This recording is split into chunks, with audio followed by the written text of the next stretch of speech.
वंदे मातरम, जय भारत। भाई राजीव दीक्षित अमर रहे। आज हम एक ऐसे विषय को लेके आए हैं आपके बीच में, अगर वो विषय समाज ने ठीक से नहीं समझा और समझ के ठीक निर्णय आज नहीं लिया तो शायद इस धरती के ऊपर दुख की नदियां बहेंगी। ऐसा हम इसलिए कह रहे हैं कि एक घटना अभी उदयपुर में घटित हुई। शायद आप परिचित हो या ना हो, कन्हैया लाल जो एक दर्जी का कार्य करता था, 2 मुस्लिम युवकों ने उसकी गर्दन काट दी, हत्या कर दी। शायद टेलीविज़न नाम लेते हुए उनकी जीभ कांपती है, वो बोलेंगे विशेष समुदाय, लेकिन मैंने ऐसा नहीं कहा। मैंने कहा कि 2 मुस्लिम युवकों ने उनकी गर्दन काट दी। गर्दन क्यों काट दी? गर्दन इसलिए काट दी कि निपुल शर्मा बीजेपी की एक प्रवक्ता रही है, उसकी पार्टी की एक सदस्य रही है।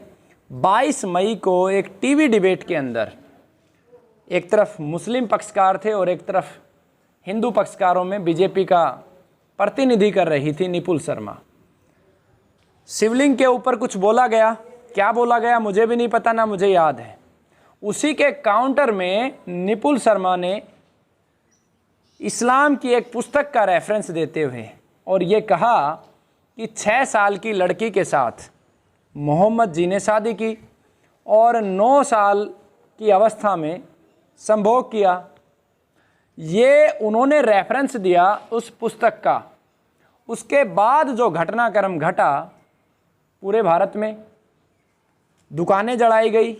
दुकानें जलाने के बाद उसे भारतीय जनता पार्टी ने, जो वैसे तो अपने आप को हिंदुत्व की सरकार कहते हैं, हिंदुओं की सरकार या हिंदुओं की सुरक्षा का दायित्व लेते हैं, उन्होंने उस पार्टी से बाहर कर दिया।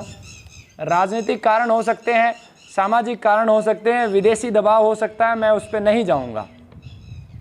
लेकिन जब एक साधारण से इंसान ने निपुल शर्मा का समर्थन किया तो उस इंसान की गर्दन काट दी गई। सिर्फ इतनी सी बात पर कि किसी पुस्तक में कुछ लिखा है, वो बोल दिया गया, इतनी सी ही बात पर गर्दन काट दी गई। आप सोचिए, कल्पना कीजिए क्या हो रहा है इस देश में, जिस देश में वर्तमान समय के 70 वर्षों के सबसे शक्तिशाली प्रधानमंत्री सत्ता में बैठे हैं, उसके बाद भी गर्दन काट दी गई। हो क्या रहा है? अब मैं आपको कुछ बातें कहना चाहता हूँ। मैं ये कहना चाहता हूँ कि अनेकों बार मैं हिंदू धर्म से संबंध रखता हूँ। शायद मैंने धर्म गलत लगा दिया, मैं हिंदू हूँ, क्योंकि धर्म एक अलग विषय है, उस पर फिर कभी विस्तार से चर्चा करेंगे। मैं हिंदू हूँ। अनेकों बार मैंने पोस्ट देखी हैं, अनेकों डिबेटों में मैंने देखा है हनुमान जी का मजाक उड़ाया गया है, माता जी के बिना वस्त्रों के फोटोएं डाली गई हैं मुस्लिम समाज की ओर से, और अनेकों प्रकार के कमेंट हमेशा रहते हैं। यहाँ तक कि मैं मुसलमानों की बात छोड़ूं तो यहाँ तक जो गधे स्वरूप हिंदू हैं वो भी अपने देवताओं का मजाक उड़ाते हैं। भगवान शिव को चिलम पिलाता हुआ दिखाएंगे। कुछ लोग तो भगवान हनुमान जी को बंदर साबित करने में लगे हुए, जबकि ये सत्य नहीं है, ये झूठ है, यथार्थ झूठ है। तो मेरा जो आपको समझाने का उद्देश्य ये है कि ऐसे भद्दे मजाक के बाद भी किसी हिंदू ने आज तक किसी मुसलमान की गर्दन नहीं काटी, और ऐसा अनेकों बार भारत ही नहीं पूरे विश्व में घटित हुआ है। तो हमें क्या करना चाहिए? सबसे पहले वर्तमान समय में इतिहास का अध्ययन करना चाहिए। इतिहास की कुछ घटनाएं मैं आपको बताता हूं। वीर हकीकत राय एक छोटा सा बच्चा था जिसने इस्लाम कबूलने से मना कर दिया था, उसको मार दिया गया। संभाजी राजे, जिनको तड़फा, क्योंकि उन्होंने इस्लाम कबूल नहीं किया, जिनको तड़फा तड़फा के मारा गया, तड़फा तड़फा के मारा गया, एक एक अंग निकाला गया।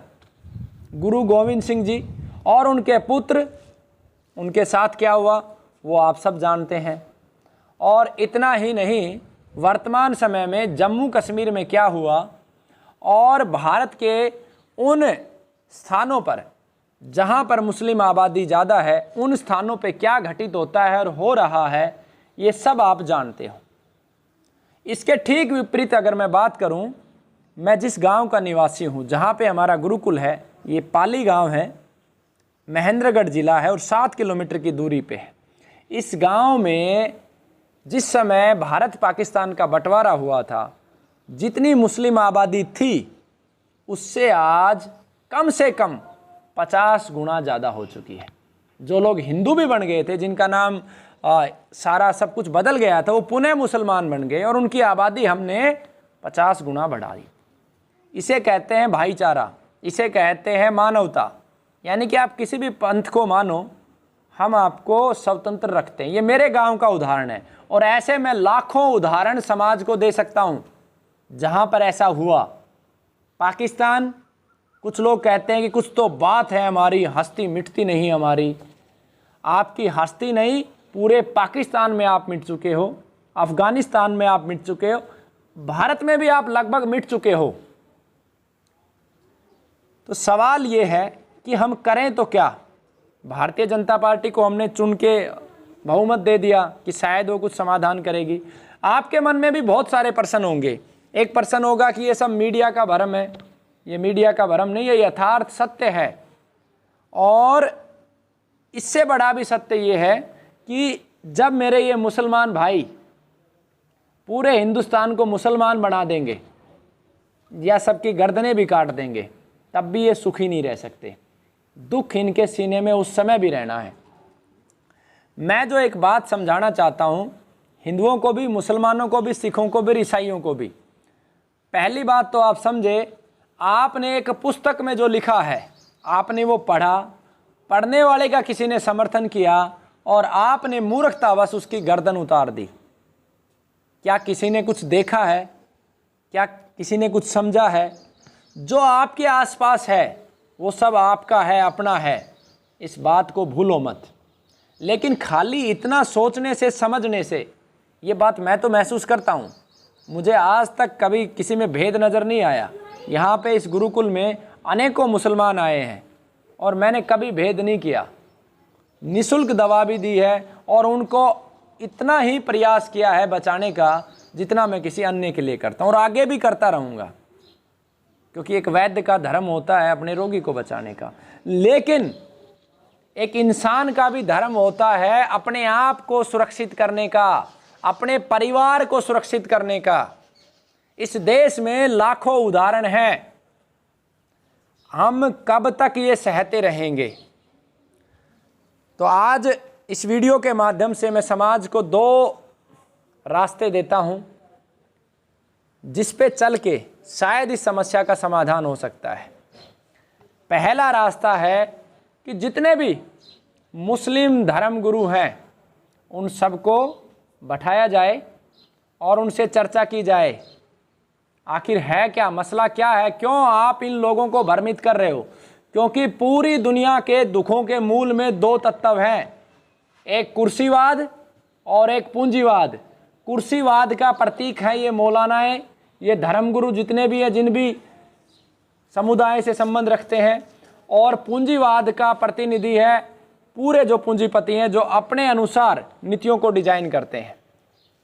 यही मूल दुखों का कारण है। अगर ठीक से मुसलमानों के बच्चों को, हिंदुओं के बच्चों को, ईसाइयों को, किसी भी पंथ का हो, उनको धर्म का मूल अगर समझाया जाए तो शायद कुछ परिवर्तन हो सकता है। पहला ये तरीका बनता है और उस तरीके की शुरुआत 1 अगस्त को अखंड भारत स्वाभिमान की एक यात्रा निकलेगी राजीव दीक्षित गुरुकुल से, जो भारत की जो सबसे बड़ा मदरसा है, आप सब परिचित होंगे, सबसे बड़ा जो मदरसा है, उस मदरसे के अंदर ये यात्रा जाएगी और सीधा सीधा संवाद करेगी उस मदरसे के संचालक से, इमामों से और मुस्लिम पंथ से संबंधित जितनी भी शिक्षाएं, जो भी वहाँ के धर्मगुरु हैं, उनके साथ कि आखिर धर्म क्या है। जब तक धर्म को नहीं समझेगा समाज, तब तक कटता रहेगा, बढ़ता रहेगा और लुटता रहेगा। तो अखंड भारत स्वाभिमान की यात्रा 1 अगस्त को प्रारंभ होगी राजीव दीक्षित गुरुकुल को से।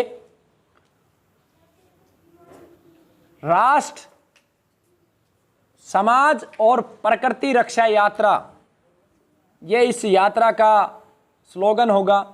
और ये यात्रा पाली महेंद्रगढ़ से हरिद्वार हमारे गुरुवर की समाधि तक जाएगी, भाई राजीव दीक्षित जी की समाधि तक जाएगी। और रास्ते में जितने भी मंदिर, मस्जिद, गुरुकुल, गुरुद्वारे, चर्च, सभी के अंदर चर्चा करते हुए यात्रा जाएगी। 21,000 के करीब पेड़ पौधे और बीज मिला के समाज में निःशुल्क वितरित करती जाएगी और धर्म के ऊपर खुली चर्चा होगी। और देवबंद मदरसे के अंदर भी एक खुली चर्चा धर्म को लेके होगी कि क्यों आखिर रक्त बहा जा रहा है। क्योंकि लड़ाइयाँ, जितनी भी लड़ाइयाँ आप लड़ोगे उसका कोई समाधान नहीं है। पहला कदम अखंड भारत स्वाभिमान ये उठाएगा और अगर इस कदम में सफलता नहीं मिलती है, मैं आशा करता हूं कि निश्चित रूप से सफलता मिलेगी। अगर खुले दिमाग से कोई सोचेगा तो जिसके भी घर में मृत्यु होती है, चाहे मुस्लिम का बेटा मरता है तो उसके पिता को भी दुख होता है, उसकी माँ को भी दुख होता है। हिंदू का मरता है तो उसकी भी माँ को दुख होता है, उसके पिता को, भाइयों को, सबको दुख होता है। बनाने वाला ना अल्लाह है, ना मौला है, ना भगवान है, ना कोई और है। बनाने वाले 5 तत्व हैं, जल, जमीन, आकाश, अग्नि, वायु। और ये सत्य है। बाकी चीज़ें सत्य हैं या असत्य हैं, उनका ना मैं दावा करता हूँ, ना सत्यता की पुष्टि करता हूँ। इतना ज़रूर कहता हूँ कि इन 5 तत्वों से शरीर बना है और इन तत्वों से ही सबका शरीर बना है, चाहे हिंदू का हो या मुसलमान का हो या सिख का हो या ईसाई का हो। ये बात सभी को सोचनी पड़ेगी। ये बात ज़रूर है कि इस समय कट्टरपंथी मुसलमानों में चरम पे है। उसका मूल कारण उनके जितने भी धर्मगुरु हैं वो उनको गलत भ्रमित करते हैं। और अब मैं धीरे धीरे देख रहा हूँ कि हिंदुओं में भी वो ट्रेंड आ रहा है और एक ऐसी परिस्थिति इस देश में खड़ी होगी जिस समय हिंदू और मुसलमान आपस में कट मर रहे होंगे, क्योंकि कोई किसी से कम नहीं है। मरना हिंदुओं को भी है और मरना मुसलमानों को भी है। ये लड़ाई सिर्फ इसलिए नहीं हो पा रही क्योंकि हिंदू सोया हुआ है, वो देख ही नहीं पा रहा। अगर हिंदू जग गया तो शायद बहुत भयंकर तबाही इस राष्ट्र को झेलनी पड़ेगी और हर घर से आंसू निकलेंगे। तो पहला रास्ता अखंड भारत स्वाभिमान इस यात्रा के माध्यम से इस देश को फिर से अखंड बनाने के लिए, धर्म का मूल अर्थ समाज को समझाने के लिए, भले ही मुस्लिम हो, भले ही ईसाई हो, भले ही हिंदू हो। और दूसरा मार्ग, इस मार्ग में अगर सफलता नहीं मिलती है और जितने भी धर्मगुरु हैं, चाहे वो हिंदुओं के हो, चाहे सिखों के हो, मुसलमानों के हो, ईसाइयों के, अगर सहमति नहीं बनती है तो मुझे, मेरा कर्तव्य है मेरी आने वाली पीढ़ी की रक्षा करना और मेरे बच्चों की रक्षा करना और मेरे समाज की रक्षा करना। मैं वो इतिहास दोबारा दोहराने नहीं दूंगा। वो इतिहास इस देश में दोबारा दोहराया नहीं जाएगा। पहले चरण में आर्थिक बहिष्कार किया जाएगा। जितने भी कट्टरपंथी के लोग हैं, जिनको भी रोजगार यहां पे मिला हुआ है, इनका आर्थिक बहिष्कार किया जाएगा और इन सबको इनके स्थानों पर वापस भेजा जाएगा। और उसके बाद सख्त कानून की मांग सरकार से की जाएगी। सरकार को अल्टीमेटम दिया जाएगा। अगर सरकार मानती है तो ठीक है और नहीं मानती है तो हम हिंदू हैं। हमारे पूर्वजों का जो संविधान था, हम कोई अंबेडकर का संविधान नहीं मानने वाले, हम कोई भारत सरकार का संविधान नहीं मानने वाले। हम मानेंगे केवल सनातन का संविधान। आप सबको पता है महाराणा प्रताप की कितनी शादियां हुई थी। कल्पना करो राजा सूरजमल की कितनी शादियां हुई थी। कितने सारे सनातन सभ्यता के नियमों को धराशायी कर दिया गया और हिंदुओं के ऊपर कानून लगा दिए गए और बाकी को खुली छूट है कि आप अपने धर्म, अपने पंथ को पालन करो और हम उस कागज के टुकड़े को पालन करेंगे जो झूठ है, मिथ्या है, जो हमें हमारे जैसे अनेकों लोगों को क्षण क्षण मार रहा है। अगर वो रास्ता नहीं निकलता है तो निश्चित रूप से सरकार के द्वारा बनाए गए प्रत्येक कानून की धज्जियां उड़ाई जाएंगी और उसकी शुरुआत हम और हमारे शिष्य करेंगे। तो आप सभी से प्रार्थना है मेरी कि इस परिस्थिति को टालने का एक ही तरीका है कि जितने भी ये पंथ गुरु हैं, क्योंकि बार बार मैं भी कह देता हूँ धर्म गुरु बनने के लिए बहुत बड़ा दायित्व और बहुत बड़ा सीना चाहिए, वो मुझे यथार्थ में कहीं नज़र नहीं आता। तो सभी पंथ गुरुओं से एक बार मिल के इसका समाधान निकालने का प्रयास किया जाएगा और ये यात्राएं पूरे भारत में जाएंगी। पहली यात्रा अमर बलिदानी भाई राजीव दीक्षित जी की समाधि तक जाएगी गुरुकुल से, और दूसरी यात्रा शहीद भगत सिंह सुखदेव राजगुरु की समाधि पे जाएगी, और उसके बाद यात्रा अशफाक उल्लाह खान की समाधि पे भी जाएगी। उसके बाद यात्रा हमारे पूर्व राष्ट्रपति एपीजे अब्दुल कलाम की समाधि पर भी जाएगी, महाराणा प्रताप की समाधि पे भी जाएगी।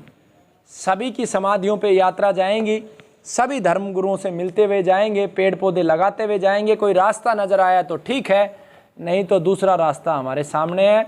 हम सरकार को बोलेंगे कि एक कानून सबके लिए, सब समान हो, सबके दो हाथ, सबके दो पैर, कोई विभिन्नता नहीं। और अगर आपको पंथों के आधार पे मुसलमानों के लिए अलग कानून बनाना है तो फिर सिखों से क्या बैर है। गुरु गोविंद सिंह जी की भी तो 3 धर्मपत्नियां थी। गुरु गोविंद सिंह जी के भी, सिख धर्म के भी तो अपने नियम कानून है, हम उसके अनुसार चलेंगे। हिंदू धर्म के अपने नियम कानून, हम उसके अनुसार चलेंगे। ईसाइयों के अपने नियम कानून, वो अपने अनुसार चलेंगे। फिर इस संविधान को नष्ट करने की हम मांग करेंगे, सरकार करेगी तो ठीक, नहीं तो हम स्वयं करने के लिए सक्षम हैं। हमारे पूर्वजों ने इस विश्व को बड़ा बड़ा ज्ञान दिया है, ऐसे ऐसे कर्म हमारे पूर्वजों ने किए हैं जिसकी वजह से आज ये संसार सुख को भोग रहा है। भले ही चिकित्सा विज्ञान की बात करें हम तो महर्षि चरक ने दिया है, अगर विमान शास्त्र की बात करें तो महर्षि भारद्वाज ने दिया है। दुनिया में जो कुछ है वो हमारे पूर्वजों की देन है। इसलिए मेरा सबसे निवेदन है कि आप इस विषय को गंभीरता से लें, प्रयास करें, और कर्म ही अंतिम सत्य है। कोई सरकार आपकी रक्षा करने नहीं आएगी, ना भारतीय जनता पार्टी करने आएगी, ना कांग्रेस करने आएगी। आपकी रक्षा आपको करनी है। आपको निर्णय करना है कि आपको कौन से कानूनों का पालन करना है और कौन से का नहीं। अंतिम बात जो मैं सब पंथ गुरुओं को कहना चाहता हूं, धर्म क्या है। अनेकों लोग धर्म की अनेकों परिभाषा देते हैं। मुझे जो समझ में आता है, सत्य या असत्य है वो उस सर्वशक्तिमान को पता है, या समाज जब उसका पालन करेगा तब समझ में आएगा। धर्म ये कहता है, जहाँ तक मैं समझा हूँ, कि जिससे प्रकृति के प्रत्येक अंग को लाभ हो, जिससे सभी जीवों को लाभ हो, वनस्पतियों को लाभ हो, मनुष्य को लाभ हो, जल जमीन आकाश अग्नि वायु को लाभ हो, वो कर्म धर्म है। और इसके विपरीत अधर्म है। और धर्म ये भी कहता है इन सब को जो नुकसान पहुंचा रहा है उसको समाप्त करना भी धर्म है। जैसे जिन लोगों ने कन्हैया की गर्दन उतारी, उन लोगों को समाप्त करना भी धर्म है। ऐसे दुष्टों को समाप्त करना भी धर्म है। क्यों? आप लोग भी तो अनेकों कमेंट करते हो, उस समय तो आपकी किसी ने गर्दन नहीं उतारी। तो आप चर्चा कीजिए, विचार कीजिए कि धर्म क्या है। और इस समय बहुत बड़ी जागृति और कर्म की आवश्यकता है। वंदे मातरम, जय भारत। भाई राजीव दीक्षित अमर रहे।